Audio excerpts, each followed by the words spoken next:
त्योहार जो क्षेत्रीय हमारी परंपरा क्षेत्रीय त्योहार के रूप में जाना जाता है। हमेशा इस देश में पशुओं की पूजा होती आई। आज हमारी कृषि की अर्थव्यवस्था सुदृढ़ और संपन्न अगर बनाई है तो कोई बैलों के कारण, नदियों के कारण, गौमाताओं के कारण उसमें कितनी भी फैक्ट्रियां खुल जाएगी, चाहे जितने उद्योग खुल जाएंगे, लेकिन गेहूं उद्योग में पैदा नहीं हो सकता। गेहूं अगर पैदा होगा तो किसानों के खेत में पैदा होगा। इसलिए आप अपनी गाय, अपने पेड़ कसाईयों के घर में मत देखो, क्योंकि हमारी जब मां बूढ़ी हो जाती है तो उसको हम कसाई के यहाँ नहीं बेचते, क्योंकि गाय बचेगी तो देश बचेगा, बैल बचेंगे तो हमारा किसान बचेगा। आज लगातार कई वर्षों से जो ये त्योहार चला रहा है, पोला त्योहार जो क्षेत्रीय हमारी परंपरा क्षेत्रीय त्योहार के रूप में जाना जाता है। महाराष्ट्र तथा उसके आसपास के लगे हुए छिंदवाड़ा, पांडुरना, बैतूल, इन सब जिलों में पोले का त्योहार बड़े धूमधाम से मनाया जाता है। पोला त्योहार के पीछे एक धार्मिक आस्था है। पोला त्योहार के पीछे हमारी आध्यात्मिक शक्ति है, जिसको लेकर हमारा देश का किसान, क्षेत्र का किसान इस पोले त्योहार को बड़े गर्व और गरिमा के साथ मनाता है। हमेशा इस देश में पशुओं की पूजा होती आई, चाहे वो गाय गौ माता के रूप में हो, चाहे वो बैल के रूप में हो, नंदी के रूप में हो, जितने भी लोग हैं। आज हमारी कृषि की अर्थव्यवस्था सुदृढ़ और संपन्न अगर बनाई है तो कोई बैलों के कारण, नदियों के कारण, गौमाताओं के कारण, उनके खाद, गोबर, गौमूत्र के कारण हमारा किसान संपन्न अगर है तो वो सिर्फ इन सभी चीजों के कारण, पशुओं के कारण है। आज वो दिन किसान 2-3 दिन लगातार अपनी इंतजार करता है कि पोले का त्योहार कब आएगा, कब मैं अपने बैलों को सजाऊंगा।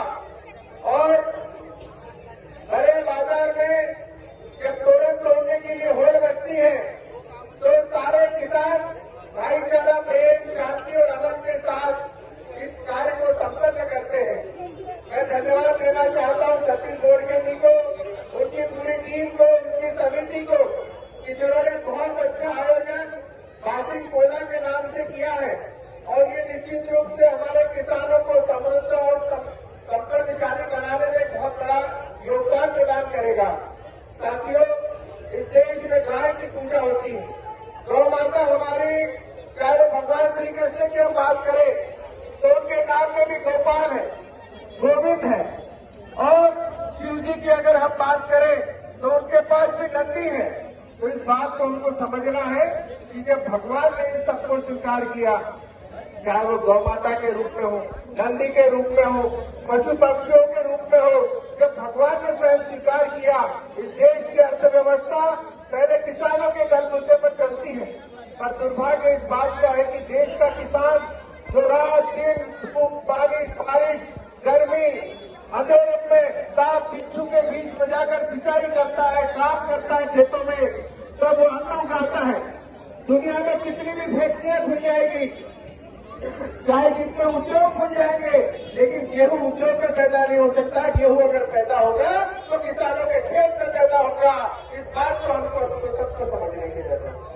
साथियों, मैं किसानों से निवेदन करना चाहता हूं कि आप अपनी गाय, अपने पेड़ कसाईयों के घर में मत देखो, क्योंकि हमारी जब मां बूढ़ी हो जाती है तो उसको हम कसाई के यहाँ नहीं बेचते। उसी प्रकार हमारी गाय हमारी मां है, बैल हमारे पूजक है। और ये जब कसाई के घर में जाते हैं तो आपकी हमारी पीड़ाएं भगवान को दर्द होता है, श्री कृष्ण को दर्द होता है, भोलेनाथ को दर्द होता है। तो आज इस मंच से मैं आप सबसे आह्वान करना चाहता हूँ कि आपकी गाय बूढ़ी हो जाए, कुछ नहीं मांगती, वो रूखा सूखा मांगती, घास मांगती, खूटे से बांध कर रहना और आपके दरवाजे पर उसके प्राण जाए, ये संकल्प आज लेकर के आप लोग यहाँ से करिए। क्योंकि गाय बचेगी तो देश बचेगा, बैल बचेंगे तो हमारा किसान बचेगा। आज भले ही ट्रैक्टर, जमाने भर के ट्रैक्टर आ गए हो, जमाने भर की मशीनें आ गई हो, जमाने भर के आधुनिक संसाधन आ गए हो, लेकिन बैलों की जगह कोई नहीं ले सकता। आज बैलों के कारण हमारे घर की शान है।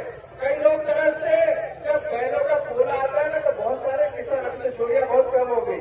जब बैलों का पोला आता है ना तो 50 एकड़ वाला जिसके पास में बैल नहीं